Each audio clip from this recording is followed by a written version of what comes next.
Hello and welcome to episode 790 of the official EstablishTheRun.com podcast. My name is Adam Levitan. I am one of the co-founders here at ETR, and we are coming off of an all-time don't look the gift horse in the mouth kind of week. Yes, that's right. The sports books, they made a mistake. They were uninformed. And somehow, people are complaining about it. I mean, it's truly amazing. The short version of this is back in June, the Associated Press clarified that voters in the comeback player of the year market, this market is meant to honor a player who has quote unquote come back from illness, injury, or other circumstances that forced him to miss playing time the year before. In other words, after Geno Smith and Joe Flacco won comeback player of the year the last 2 years, they were coming back from stucking, no injury or anything. The Associated Press, who runs this voting, they decided they didn't really want that anymore. But of course, that's just guidance. Voters can vote for whoever they want. And by the way, this wasn't some secret. I tweeted about this clarification in June. There were a ton of articles about it. Other people tweeted about it as well. Anyway, fast forward to last week, we did that awards podcast, me, Mark, and Reynolds. I'm sure some of you listened. We recorded it on Thursday afternoon and put it out Thursday dinner time. I suspect that show prompted some other people to realize what was going on, that Sam Darnold as the favorite for comeback player of the year was just flat wrong. And the story blew up. I mean, much to my surprise, I woke up on Friday morning and the story just blew up. Everyone was talking about this. I really couldn't believe what I was hearing. People think that Sam Darnold comeback player of the year bets should be void because people bet the market without knowing the rules. The sports books had their heads so far up their ass, they had Sam Darnold as the favorite, which left some really good value on a ton of other players. I mean, this was a good thing for us, not a bad thing for us. I mean, Jesus, I hate to ever side with the books, but Sam Darnold remains eligible to win the award. And maybe he will. Maybe voters will ignore that guidance and just vote for Darnold. Who knows? Just crazy. It's just maddening. I mean, my bets better not get voided in this market, or I'm contacting my legal team, Jackie Childs LLC, because I have some pretty decent stuff on some guys, some non-Darnold guys. And the reason that I have this decent stuff is because the sports books messed up and installed Darnold as the favorite. So we'll see. Anyways, had to get that off my chest at the top here. Looking back at week 6, one thing coming out of week 6 that I've been thinking about is it can be really hard to tell if I'm running good or running bad. I think it's really clear. It's really easy to pinpoint all the times that we ran bad.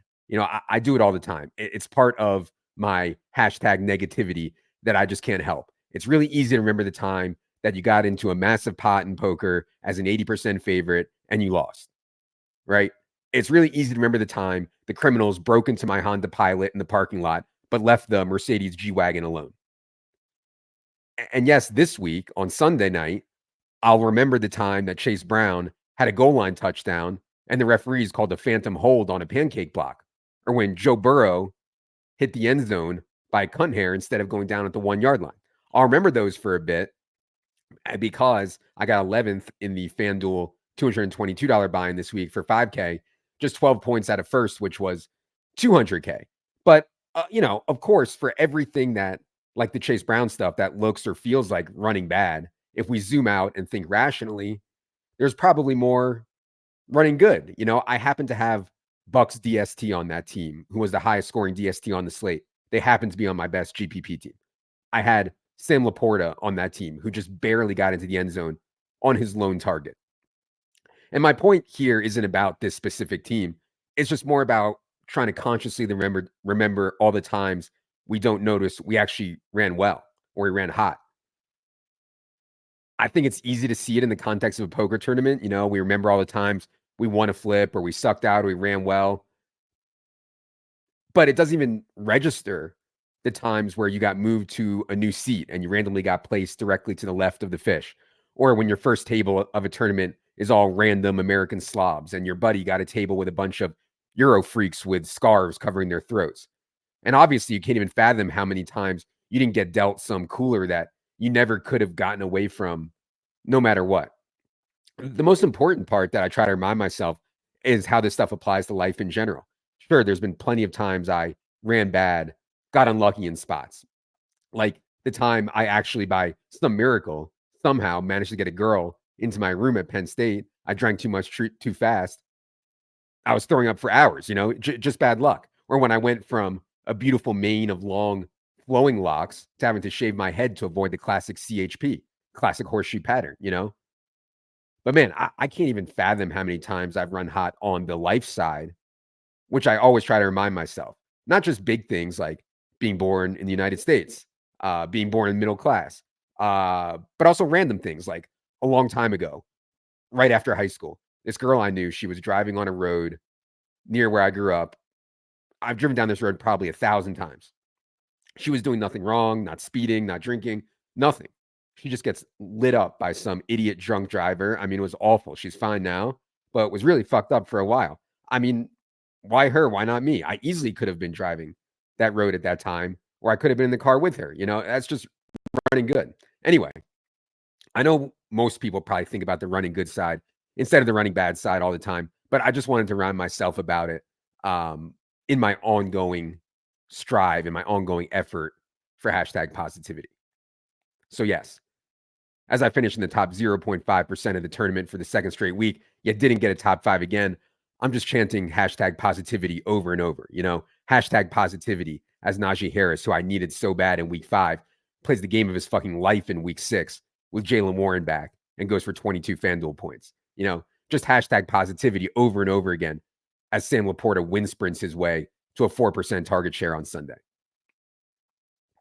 Regardless, as for tournaments as a whole in week 6, you definitely could have won in a few ways. My team was a Jaden Daniels, Terry McLaurin skinny, Derrick Henry bring back, Bucky Irving and Bucks D correlation. But most of the best teams were some form of Baker Mayfield stuff. And it kind of spoke to the stuff that I talked about last week on the solo pod. It's insane that the Bucks scored 51 points on the road, but we need insane things to happen to win large field tournaments. So again, not surprised the Sims were fine with Godwin and Bucky with Bucks D, no Baker or Baker triples, etc. As for my team, I knew Jaden Daniels wasn't going to be very owned. We had him at 8% projected. He came in at 8%. I also knew that I was playing Bucky Irving, Terry McLaurin, and Bucks defense in cash on FanDuel. So I knew that they'd be really owned in tournaments, especially higher stakes, smaller field stuff. This tournament, the 222 was a 5,000 person buy-in entry size. So anyways, once I had Bucky, McLaurin, and Bucks D, didn't want to play chalk wide receiver or tight end around that. So I went with the AJ Brown one-off as a contrarian piece, and then played Laporta over the cash tight end, who was Jake Ferguson. Also knew that Chase Brown would be like unowned despite being 5,400, which is wildly cheap on FanDuel. I know Dink talked a bunch about that spot on ETM. The one spot that I changed on this team about 30 minutes prior to lock was the one I really wanted to highlight, though. So all week, I actually thought Anthony Richardson would start for the Colts. Wasn't too interested in their pass catchers.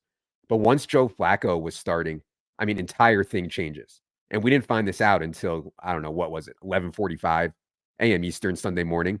I mean, everything's different. More dropbacks, fewer rushing head-to-heads, fewer rushing touchdowns, higher pass rate, higher completion percentage, more chances of a wild shootout.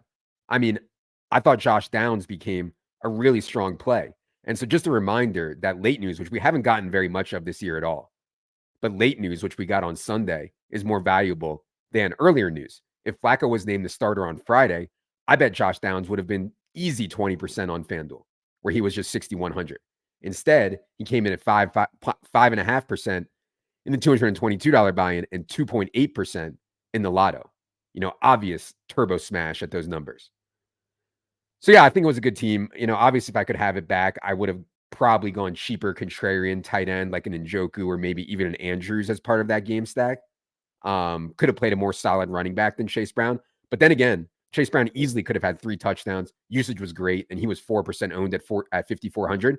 I actually checked the Sims yesterday, Monday, and this lineup, the lineup I played, showed 25% projected ROI. If I went to Mark Andrews and Tyrone Tracy, the projected ROI was 21%. So, yeah, feel good about the team. Anyway, no one cares, I know. As for cash, I didn't really think there was too much interesting stuff from Cash in week 6. Given the way quarterback scoring is going, I really wanted to pull the trigger on DraftKings on Spencer Rattler at just 4,000. I just couldn't muster the balls for it. And honestly, I mean, in hindsight, it was probably right given Dome, Bucks defense, good weapons in Olave and Shaheed, not having to play guys like Trey Tucker or Lad McConkey or Darnell Mooney. I mean, it's obviously slate dependent, but the old days of punting at both quarterback and tight end on DraftKings in order to afford the best running backs and wide receivers, they're still my favorite kinds of teams. And while quarterback scoring made that tough sell for a while when quarterbacks were going nuts from, 2019 to 2022 or whatever, now it's different again. So anyway, you can head to the site for my cash lineup review article. Noted the FanDuel team I played in there as well. All right, need to get to listener questions, but before I do, a couple things. Reminder, NBA starts in just 1 week. If you want to play NBA best ball, NBA DFS, NBA season long, or bet NBA player props, Dink and his team have you covered. Truly the best I've ever seen at this stuff. Head to the NBA tab on establishtherun.com for details. Also, this program is brought to you by our friends at Underdog Fantasy. I mentioned the NBA best ball. They also have this $5 buy-in NFL snake draft tournament every week that's getting absolutely massive. We have ranks and sim analysis up for that as well. If you've never tried Underdog Fantasy, promo code ETR for a deposit bonus. That's promo code ETR at underdogfantasy.com. All right, enough is enough. It is time for everyone's favorite portion of the program, the listener questions. First question comes from Matt. He says, you mentioned on a summer pod that you were getting serious about your health and preventative screening. What have you found most useful? Any other tips so far? Yeah, I'm happy to talk about all this health stuff. I'm obsessed with it, but I know some people really hate it, so I'll try to keep this short. Again, please, I am no expert on this stuff, no doctor. I've merely read Peter Attia's book and done my own research. But here's what I'll say. First, the easiest one that I did was the carotid artery ultrasound. It was like $200. You just lie down. They do an ultrasound of the artery in your neck, see if there's any blockage. If there is blockage, you could be at risk of a stroke or some other issues. You can go from there. Luckily, I had no blockage on the ultrasound of the carotid artery, which is like in your neck. So that scan combined with my cholesterol data meant that I didn't need to do a heart calcium scan. So I was in and out in 15 minutes, completely non-invasive. I'm just going to try to keep an eye on that so I don't have a sudden stroke or heart attack. Second one, another easy one. I had my first ever appointment with a dermatologist. I told the dermatologist I had never been looked at. I literally never had a dermatologist appointment in my life. I told her I'd never been looked at by anyone for skin cancer or any other skin disease. She says, okay, strip down to your underwear. Meanwhile, she has 2 interns, or in there with her. I had to reveal my translucent, pale, and outrageously hairy body to them. But she looked for like 3 minutes, gave me the all clear, easy game. The third thing was the most invasive, the toughest, the colonoscopy. If you're interested in more on that, go to episode 702. But honestly, it was so easy. I took laxatives, shit my brains out for like 12 hours, got anesthesia, which was so good. I love that stuff. Woke up and they told me my colon was all good, cancer free. So that's stuff that I've done so far. 2 more that I plan to do in the off season. First one is the Grail test from this biotech company called Gallery. It's basically a liquid biopsy. In other words, they take your blood and they figure out from that if you have cancer, what kind, where to investigate further. This is a very controversial one. Please do your own research, but I'm pretty confident that it's right for me. I plan to do it right after the NFL season. I believe Wiggins did it and got the clean, cancer-free result from his Grail test. The other one that I plan to do this offseason is the Prenovo test. It's like a full body MRI scan. They say, designed to detect early signs of disease, early stage cancer, liver disease, aneurysms, etc. That one and the Grail are pretty expensive. On those last 2, I get the downside risks. I think it's clear. The test can make us chase things that aren't there. Could be invasive chasing, will cause me mental anguish, I'm sure.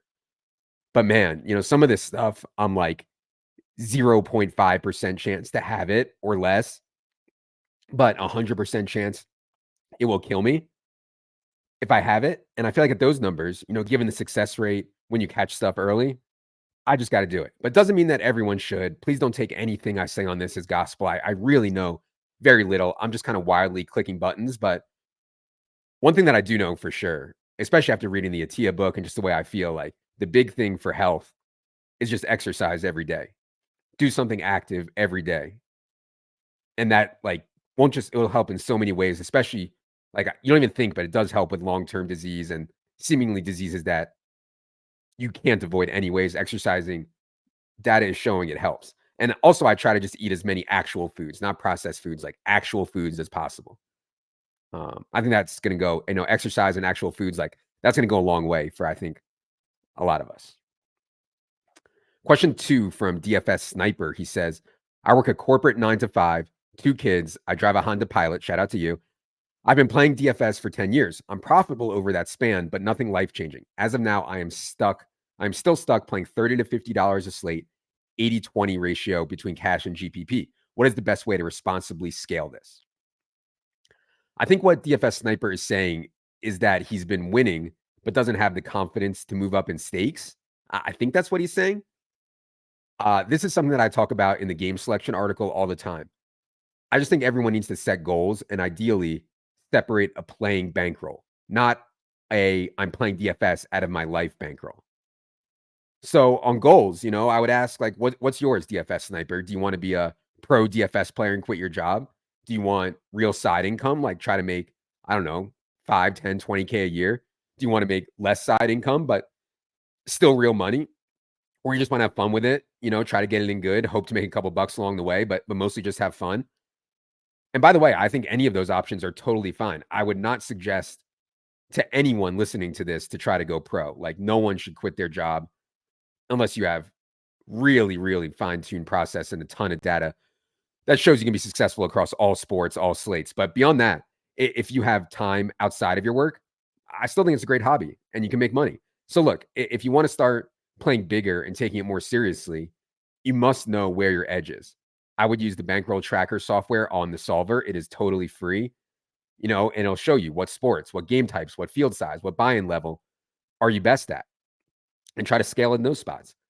I don't think there's much of a difference in opponent strength between, say, the $1 level, which presumably you're playing DFS Sniper, and the $3 level. Maybe there's a little jump at the $5 level because everyone can play those stakes. The biggest winners can't play below $5. But I don't know. It's just stuff you'll want to test. But how can you test with such a small roll? You can't really. So I'd recommend taking an amount of money you're comfortable with losing and putting it on a site or sites and think of that money as gone. And then play your best and see what happens. Maybe that's 1K or 500. Or if you're game selecting well, you can get a fifth of that in play each week, ideally across a ton of different slates for diversity, and just try to figure out what your real edge is. And if you think you have a real edge, if the data shows you have a real edge, you shouldn't be afraid to scale it from that initial bankroll because it'll grow. And if you're playing, 20%, a fifth of your roll every week, if your roll goes from 1,000 to 2,000, then you start playing bigger. Or 500 to 1,000, then you're automatically start playing bigger, just as if you're playing a percentage of your roll. Question 3 from Kurt Mustang. He says, what percentage of the field do you think is still just raw dogging Sunday DFS, i.e. no projections, no optos, no sims, etc.? Yeah, raw dogging Sunday DFS. That's a good one. I may steal your very valuable personal intellectual property there, Kurt. I'd say way more than you think, especially in sports like NFL and golf. Way more than you think are raw dogging Sunday NFL, doing normal things that normal people do, like hanging with their boys, making teams on their phone, taking a dump and making teams. I mean, do you realize how many people out there even realize that DraftKings and FanDuel have a desktop option? I bet most people don't even know. Like a lot of these younger kids, especially, they probably don't even know that FanDuel and DraftKings are on desktop. They think it's just app only. Forget about projections or sims or optimizers, but we know, Kurt, we need to build on desktop like a man with at least 3 stacked monitors injecting data into our cocks at all times, right, Kurt? Seriously though, I do think that even if you're somewhat serious, you do need to look at projections and optimal lineups because you need a baseline. Like, even if you just want to use your gut, I'm totally cool with that. You don't care what we think about a player or projection or whatever. That's fine. But I still don't know how you make a good team because you don't know what the field is doing. You won't know what the cash team is, where the leverage might be. So, yeah, I'm just not sure exactly how you do it. Raw dogging it, I don't think I can, but yeah. Question 4 from John. He says, Adam, you talked a few weeks ago about contribution to society and the connection listeners help you to contribute. I actually have no contribution to society at my job. I also think about this often. Please, what advice do you have for me? Yeah, I didn't, John, I didn't mean to make anyone feel bad about that. This is major first world problems. I think our main job, our only real job, is to be a decent human and take care of our family, financially and otherwise, give them food, shelter, education, you know, emotional support. Beyond that, things like I want to help society or I made things better for future generations. That's awesome. That's a goal for sure. But I think that's, gravy, not our first job.